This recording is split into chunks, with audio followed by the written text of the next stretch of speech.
الحمد لله نحمده ونستعينه ونستغفره ونعوذ بالله من شرور أنفسنا وسيئات أعمالنا من يهده الله فلا مضل له ومن يضلل فلا هادي له وأشهد أن لا إله إلا الله وحده لا شريك له وأشهد أن محمدا عبده ورسوله. أعوذ بالله من الشيطان الرجيم. بسم الله الرحمن الرحيم. يا أيها الناس اتقوا ربكم الذي خلقكم من نفس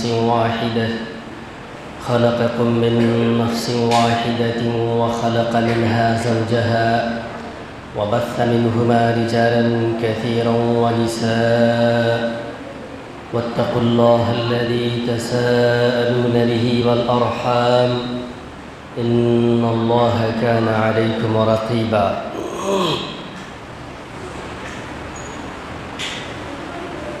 يا أيها الذين آمنوا اتقوا الله حق تقاته ولا تموتن إلا وأنتم مسلمون. يا أيها الذين آمنوا اتقوا الله وقولوا قولا سديدا يصلح لكم أعمالكم ويغفر لكم ذنوبكم ومن يطع الله ورسوله فقد فاز فوزا عظيما. أما بعد فإن خير الحديث كتاب الله وخير الهدي هدي محمد صلى الله عليه وسلم وشر الأمور محدثاتها وكل محدثة بدعة وكل بدعة ضلالة وكل ضلالة في النار. اللہ اور اس کے رسول صلی اللہ علیہ وسلم کے جو بہت سارے حقوق ہیں ان میں سے سب سے پہلا حق یہ ہے کہ اللہ کی وحدانیت کا اقرار کیا جائے اور رسول اللہ صلی اللہ علیہ وسلم کی رسالت کا بھی اقرار کیا جائے، جیسا کہ کلمہ توحید لا الہ الا اللہ، اس کلمے کے پہلے جملے میں اللہ رب العالمین کے معبود حقیقی ہونے کا اس بات ہے، اور دوسرے میں رسول اللہ صلی اللہ علیہ وسلم کی رسالت کا اقرار ہے، اور یہ انتہائی اہم اور بنیادی عقیدہ ہے جس کی بنیاد پر کوئی بھی غیر مسلم اسلام میں داخل نہیں ہو سکتا ہے، اور کسی بھی مسلمان کا عقیدہ صحیح نہیں ہو سکتا ہے. لا الہ الا اللہ، اللہ رب العالمین کے علاوہ اور کوئی بھی دوسرا معبود برحق نہیں ہے، اور محمد صلی اللہ علیہ وسلم اللہ کے رسول ہیں. اللہ رب العالمین ہی معبود حقیقی ہے جس کے لیے ہر طرح کی عبادت خاص کرنا انتہائی ضروری ہے، اور اس کی عبادت میں غیر اللہ کو شریک نہ کیا جائے. گویا اس کلمے کا اقرار کرنے والا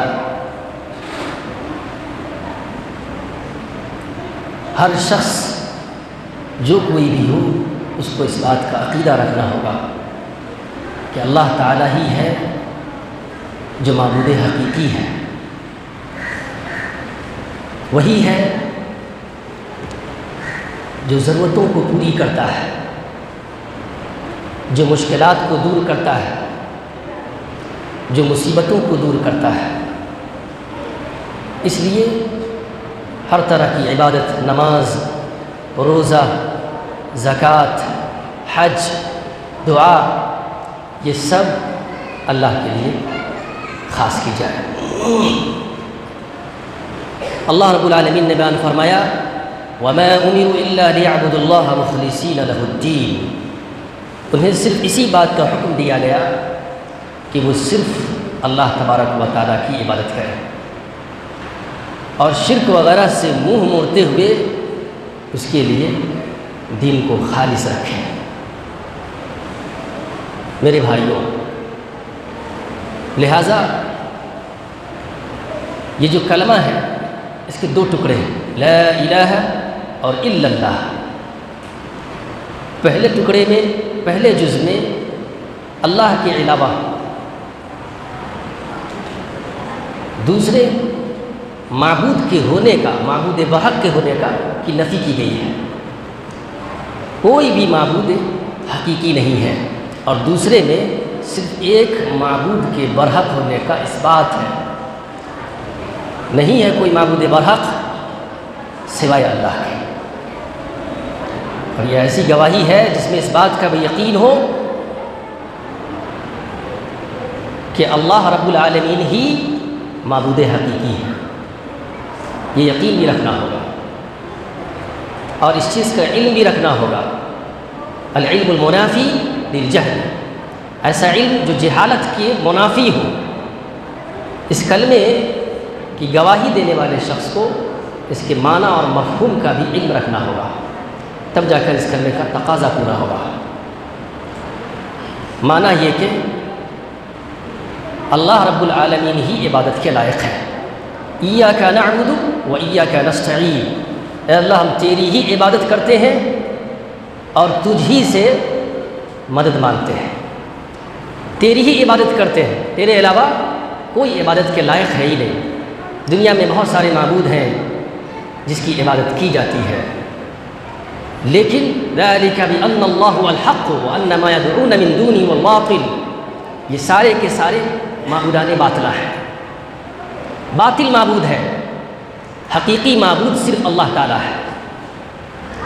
انسان کا جو عقیدہ بھٹکتا ہے نفع نقصان کے تعلق سے، انہیں یہ بات یاد رکھنی چاہیے کہ ان الامة لو اجتمعت على ان ينفعوك بشيء لم ينفعوك الا بشيء قد كتب الله لك، اگر یہ پوری امت، ساری دنیا کے لوگ جمع ہو جائیں اور آپ کو نفع پہنچانا چاہیں تو نفع نہیں پہنچا سکتے سوائے اس کے جو اللہ نے آپ کی تقدیر میں لکھ دیا ہے۔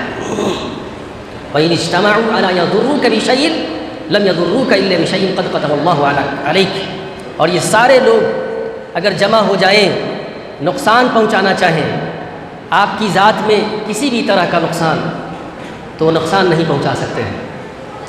تقدیر پر ایمان رکھیے، وہی ہوگا جو اللہ نے تقدیر میں لکھ دیا ہے۔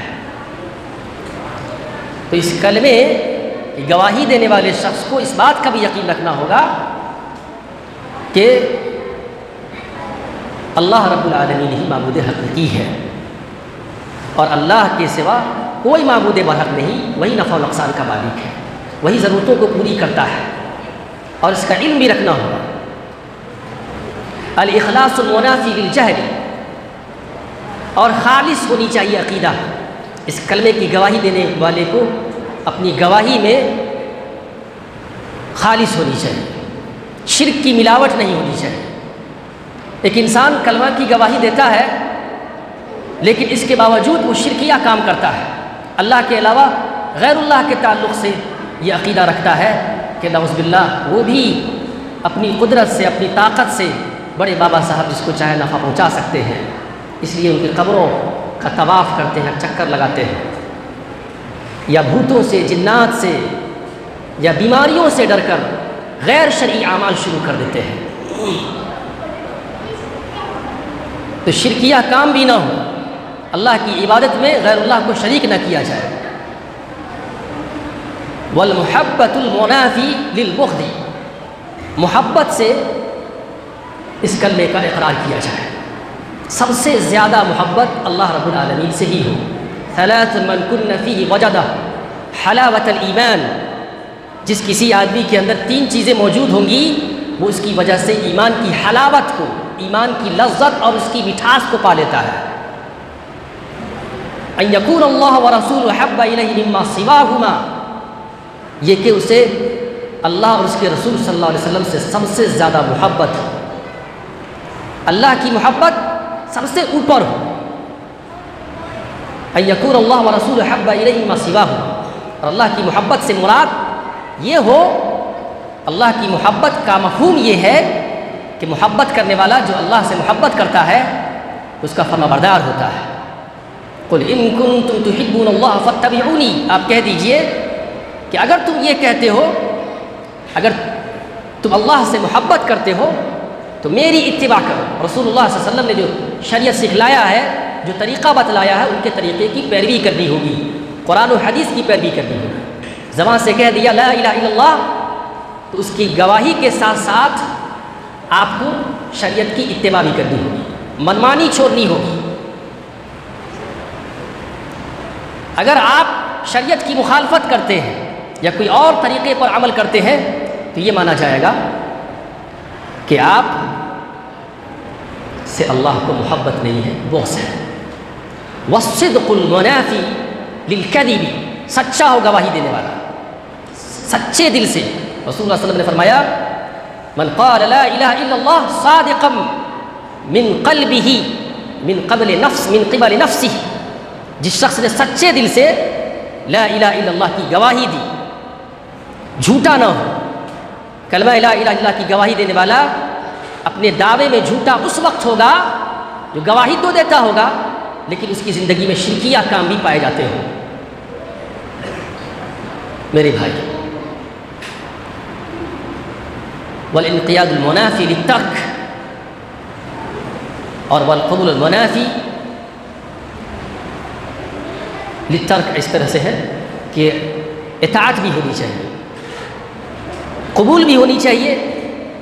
اس کلمہ کی گواہی کے جو اصول و ضوابط ہیں اس کو قبول کیا جائے، اللہ کے تعلق سے جو بھی چیزیں ہیں اس کو قبول کیا جائے، جیسے اللہ کی الوہیت کا اقرار کیا جائے، اللہ کی ربوبیت کا کہ وہ اکیلا ہے اپنی الوہیت میں، اپنی ربوبیت میں اور اپنی صفات میں، اس کی مثال بیان نہ کی جائے تو قبول کیا جائے، اور اطاعت بھی ہو، اللہ کی اطاعت و فرمانبرداری بھی ہو۔ اگر کہتے ہیں لا الہ الا اللہ لیکن شریعت کی مخالفت کرتے ہیں تو اس گواہی کا کوئی مطلب پورا نہیں ہوا۔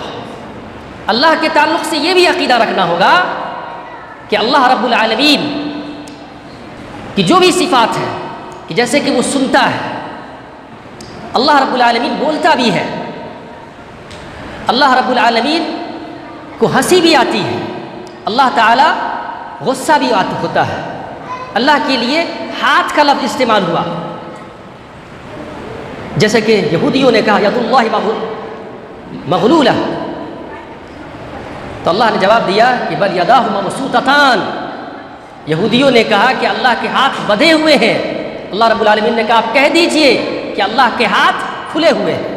تو اللہ کو ہاتھ بھی ہے لیکن لیس کمثلہ شیء وہو السمیع البصیر، اس جیسی کوئی چیز نہیں اور وہ سمیع ہے اور بصیر ہے، وہ سنتا بھی ہے اور وہ دیکھتا بھی ہے، لیکن اس کا سننا اور اس کا دیکھنا مخلوق کی طرح نہیں ہے، اور اس کی کیفیت بھی بیان نہیں کی جا سکتی۔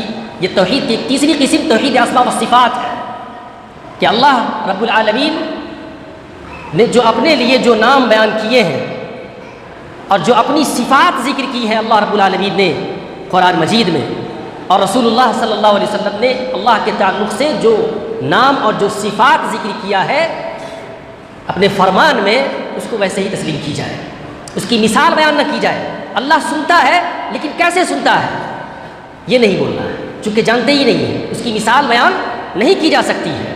لیس کمثلہ شیء، اس جیسی کوئی چیز ہے ہی نہیں، تو پھر اس کی مثال کیسے بیان کی جا سکتی ہے؟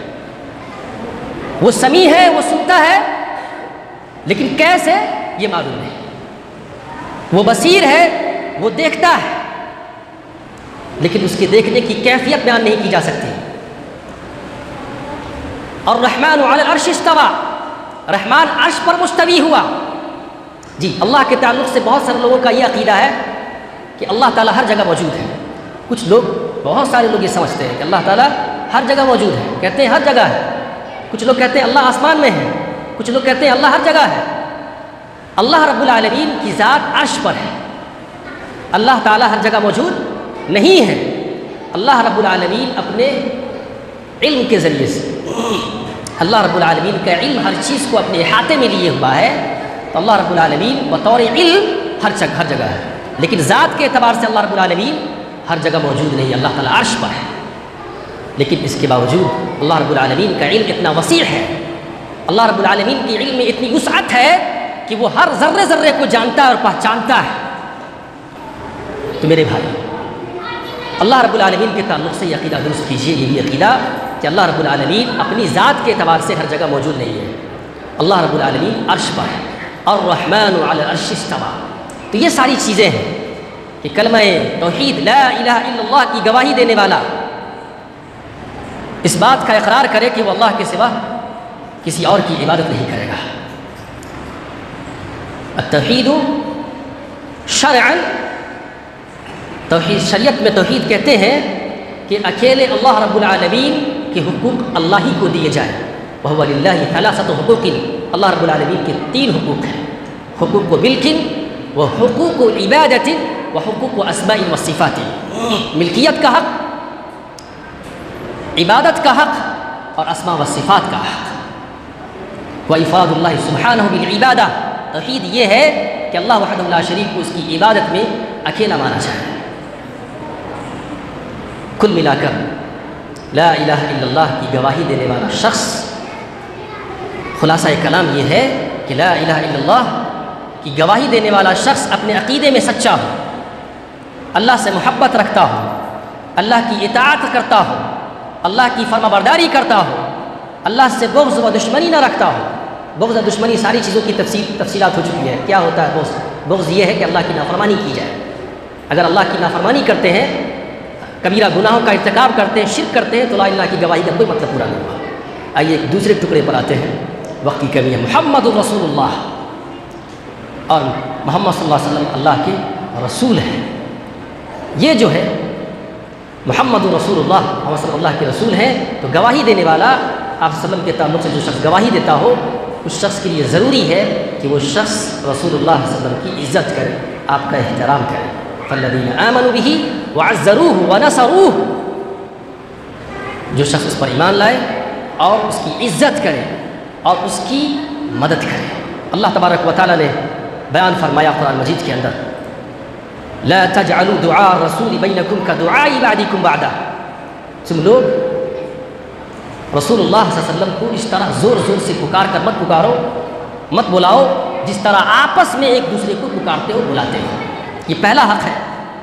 پہلا حق یہ ہے کہ رسول اللہ صلی اللہ علیہ وسلم کو اللہ کا بندہ اور اس کا رسول مانا جائے، جیسے کلمہ شہادت اشہد لا الہ الا اللہ وان محمدا عبدہ ورسولہ، اللہ تعالیٰ کے رسول صلی اللہ علیہ وسلم کو اللہ کا بندہ اور اس کا رسول مانا جائے، رسول صلی اللہ علیہ وسلم کا پہلا حق ہے۔ دوسرا حق کہ رسول صلی اللہ علیہ وسلم کی عزت کی جائے۔ عزت کس طرح سے کرتے تھے صحابہ کرام رضی اللہ عنہم اجمعین، اس کا اندازہ کیجیے۔ یہ آیت کریمہ جو نازل ہوئی، لا ترفعوا اصواتکم فوق صوت النبی، تم لوگ اپنی آواز کو رسول اللہ کی آواز سے اوپر نہ کرو، بلند نہ کرو، اور اس طرح زور زور سے رسول اللہ کو مت پکارو جس طرح تم آپس میں دوسرے کو پکارتے ہو۔ تو راوی حدیث بیان کرتے ہیں کہ حضرت ثابت بن قیس رضی اللہ عنہ، جن کی آواز فطری طور پر بلند تھی، زور زور سے بولنے کی عادت ہی تھی، اس آیت کریمہ کے نازل ہونے کے بعد انہوں نے رسول اللہ صلی اللہ علیہ وسلم کی مجلس میں آنا چھوڑ دیا۔ آپ صلی اللہ علیہ وسلم نے کہا جاؤ پتہ کرو کہاں ہے، جا کر دیکھتے ہیں صحابی رسول غالباً سعد بن معاذ رضی اللہ عنہ تو اپنے گھر میں سر جھکائے بیٹھے ہوئے ہیں۔ پوچھتے کیا بات ہے؟ انہوں نے کہا کہ میری آواز زور سے نکلتی ہے، اب میرا ایمان ضائع ہو چکا، میں ایمان والوں میں سے نہیں ہوں۔ یہ خبر جب رسول اللہ علیہ وسلم تک پہنچتی ہے تو رسول اللہ فرمایا کہ جاؤ کہو کہ آپ جنت والوں میں سے ہیں، جہنم والوں میں سے نہیں ہیں۔ یہ تعظیم تھی، یہ عزت اور احترام کی آواز زور سے نکالنے کے متعلق اللہ تعالیٰ نے کہا کہ زور سے آواز نہ نکالو، تو صحابی رسول نے رسول اللہ کی خدمت میں آنا چھوڑ دیا کہ کہیں میری آواز بلند ہو گئی اور اللہ مجھ سے ناراض ہو جائے گا۔ تعظیم دیکھنا چاہتے ہیں تو ایک اور واقعہ سنیے۔ ایک حدیث میں ہے کہ ایک صحابی بیان کرتے ہیں، واللہ وفدت علی الملوک وفدت علی قیصر و کسری والنجاشی، اللہ کی قسم میں نے بہت بڑے بڑے بادشاہوں کو دیکھا ہے، میں نے قیصر و کسری اور نجاشی جیسے بادشاہ دیکھے ہیں۔ واللہ ان رأیت ملکا یعظمہ ما یعظم اصحاب محمد صلی اللہ علیہ وسلم محمدا، اللہ کی قسم لیکن میں نے کوئی ایسا بادشاہ نہیں دیکھا جن کے ساتھی ان کی اتنی تعظیم کرتے ہو جتنی تعظیم رسول صلی اللہ علیہ وسلم کے ساتھی آپ وسلم کی کرتے ہیں. واللہ ان یتضخم نخامة الا وقعت فی کف رجل منہم، اللہ کی قسم اگر وہ کھنکھارتے بھی ہیں، رسول اللہ صلی اللہ علیہ وسلم اگر کھنکھارتے بھی ہیں تو ان کے ساتھیوں میں سے ہر ایک کی کوشش یہ ہوتی ہے کہ ان کے منہ سے نکلنے والا بلغم ان میں سے ہر ایک کے ہاتھوں میں آ جائے. فدلک بها وجهه وجلدہ، اور اس بلغم کو اپنے چہرے پر اپنے بدن پر مل لے. اتنی تعظیم کرتے، اتنی محبت کرتے ہیں نبی سے. وَإِذَا تَوَضَّعَ كَادُوا يَقْتَتِلُونَ عَلَى وَضُوئِهِ، اور جب یہ وضو کرتے ہیں تو ان میں سے ہر ایک کی کوشش یہ ہوتی ہے کہ وضو کا پانی انہیں مل جائے. وَإِذَا أَمَرُوا ابْتَدَرُوا أَمْرِهِ، اور جب وہ حکم کرتے ہیں تو فوراً وہ اس پر عمل کرتے ہیں. وَلَا يُحِدُّونَ إِلَيْهِ النَّظْرَ تَعْظِيمَ اللَّهِ، اور ان سے نظروں سے نظریں ملا کر نہیں دیکھتے تعظیم اور عزت کی بنیاد پر. میرے بھائی، لیکن عزت اور احترام کا مطلب ہمارے لیے یہ بھی ہے کہ ہم رسول اللہ صلی اللہ علیہ وسلم کی اطاعت و فرمانبرداری کریں. اگر کوئی شخص یہ دعویٰ کرتا ہو کہ رسول اللہ صلی اللہ علیہ وسلم سے محبت کرتے ہیں، ان کی عزت کرتے ہیں، ان کا احترام کرتے ہیں، لیکن رسول اللہ کے طریقے کی خلاف ورزی کرتا ہو تو وہ شخص اپنے دعوے میں جھوٹا ہے. عزت تو یہ ہے کہ آپ صلی اللہ علیہ وسلم کی اطاعت کی جائے، آپ صلی اللہ علیہ وسلم کی سیرت طیبہ کو پڑھا جائے اور اسی کے مطابق اپنی زندگی کو ڈھالا جائے. آپ صلی اللہ علیہ وسلم کے اقوال کی معلومات کی جائے، احادیث کے تعلق سے علم حاصل کیا جائے اور رسول صلی اللہ علیہ وسلم کی فرمانبرداری کی جائے. یہ ہے عزت توقیر. تیسرا حق یہ بھی ہے کہ رسول اللہ صلی اللہ علیہ وسلم سے محبت کی جائے. جیسا کہ ایک حدیث گزری کہ 3 خصلتیں ایسی ہیں کہ جس کسی آدمی کے اندر وہ تینوں عادتیں موجود ہو تو اس کی وجہ سے ایمان کی لذت اور اس کی مٹھاس کو پا لیتا ہے. ایک یہ کہ اللہ تعالیٰ سے اس سے سب سے زیادہ محبت ہے، دوسری یہ کہ اللہ اور اس کے رسول سے سب سے زیادہ محبت ہے. تو رسول اللہ صلی اللہ علیہ وسلم کی محبت یہ انتہائی ضروری چیز ہے. رسول اللہ صلی اللہ علیہ وسلم سے محبت تمام لوگوں سے زیادہ ہو. لا یؤمن احدکم حتی اکون احب الیہ من ولدہ ووالدہ والناس اجمعین، تم میں سے کوئی شخص ایمان کامل ایمان والا نہیں ہو سکتا جب تک کہ میں اسے اس کے اولاد، اس کے باپ اور تمام لوگوں سے زیادہ محبوب نہ ہو جاؤں، یہاں تک کہ اپنی جان سے بھی زیادہ محبت ہونی چاہیے. جیسا کہ ایک حدیث میں ہے، ایک صحابی بیان کرتے ہیں کہ رسول اللہ صلی اللہ علیہ وسلم کے ساتھ عمر رضی اللہ عنہ تھے. آپ صلی اللہ علیہ وسلم رضی اللہ عنہ کا ہاتھ پکڑا ہوا تھا. اسی دوران عمر رضی اللہ عنہ نے کہا واللہ یا رسول اللہ لانت احب الی من کل شیء الا من نفسی، لانت احب الی من کل شیء الا من نفسی. اللہ کے رسول آپ مجھے دنیا کی ہر چیز سے زیادہ محبوب ہیں، ہاں میری جان سے زیادہ محبوب نہیں. اللہ صلی اللہ علیہ وسلم نے فرمایا لا واللہ حتی اکون احب الیک من نفسک، نہیں ہے عمر یہاں تک کہ جب تک کہ میں تجھے تمہاری جان سے بھی زیادہ محبوب نہ ہو جاؤں. عمر رضی اللہ عنہ نے کہا واللہ یا رسول اللہ انت احب الی من نفسی. فقال له صلی اللہ علیہ وسلم الان یا عمر. عمر رضی اللہ عنہ نے کہا اللہ کے رسول صلی اللہ علیہ وسلم اب مجھے آپ میری جان سے زیادہ بھی محبوب ہیں. آپ صلی اللہ علیہ وسلم نے فرمایا کہ اب بات بنی ہے عمر، تو اپنی جان سے زیادہ، اپنی اولاد سے زیادہ، اپنے باپ سے زیادہ، تمام لوگوں سے زیادہ محبت ہو.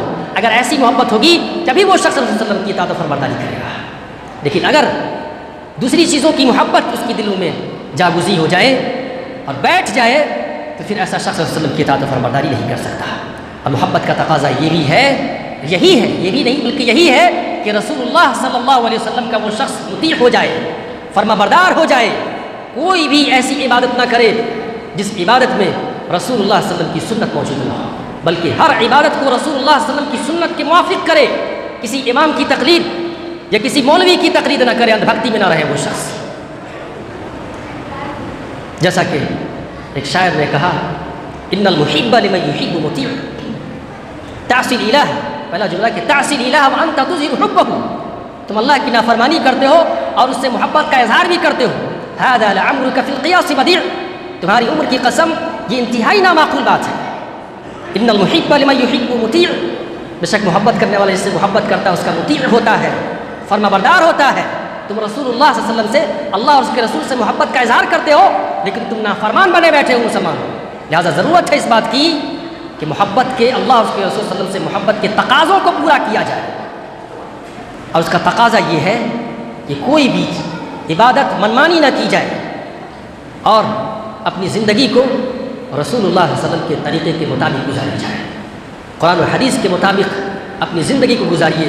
اسی چیز کا نام ہے اہل حدیث، کہ ایک شخص اللہ اور اس کے رسول صلی اللہ علیہ وسلم کے طریقے کی مطابقت کرتا ہو، قرآن و حدیث کو سمجھتا ہو، سلف صالحین کے مفہوم جس طرح سے صحابہ سلف صالحین نے قرآن و حدیث کو سمجھا اور اس پر عمل کیا، ویسے ہی وہ شخص عمل کرتا ہو اور قرآن و حدیث کو سمجھتا ہو.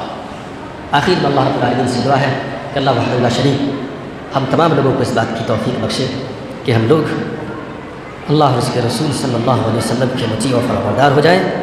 اللہ تعالیٰ کی جو حقوق ہیں ان کے حقوق کی ہم ادائیگی کریں، اور رسول اللہ علیہ وسلم کا جو حق ہے وہ حق ہم ادا کریں. اللہ کا حق کہ اللہ کی عبادت کی جائے اور اس کی عبادت میں کسی غیر کو شریک نہ کیا جائے. رسول اللہ علیہ وسلم کا حق کہ آپ وسلم کو اللہ کا رسول مانا جائے، اس کا بندہ مانا جائے، اور آپ وسلم کی رسالت میں کسی کو شریک نہ کیا جائے. اللہ تعالیٰ تمام لوگوں کو ہم کی توفیق بخشے.